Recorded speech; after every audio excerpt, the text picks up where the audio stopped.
दूर हटाओ डैडी सैडी, बहुत पी लिया कोला कैंडी, अब करेंगे मर्दों वाली बात।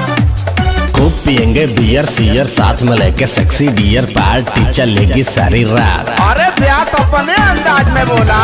दूर हटाओ डैडी सैडी, बहुत पी लिया कोला कैंडी, अब करेंगे मर्दों वाली बात।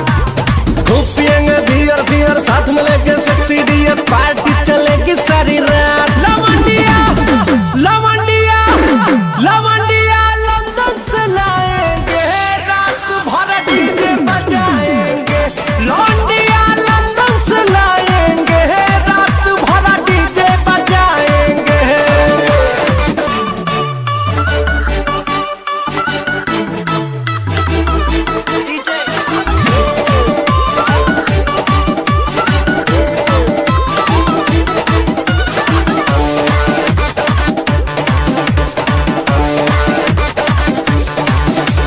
रजनी के स्टाइल में सिगरेट जलाएंगे, धुएं का छल्ला बनाकर उड़ाएंगे।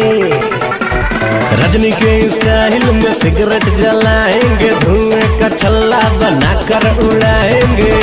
लवंडिया लवंडिया लवंडिया लंदन से लाएंगे, रात भर डीजे बजाएंगे। लवंडिया लंदन से लाएंगे, रात भर डीजे बजाएंगे।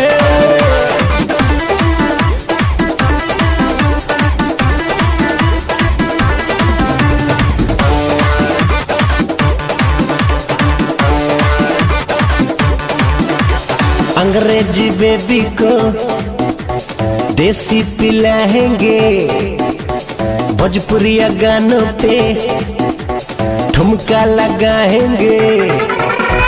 अंग्रेजी बेबी को देसी पिलाएंगे, भोजपुरिया गानों पे ठुमका लगाएंगे। लवंडिया लवंडिया लवंडिया लंदन से लाएंगे, रात भर डीजे बजाएंगे।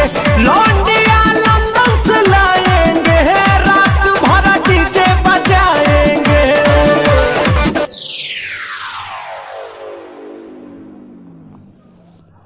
लवंडिया लवंडिया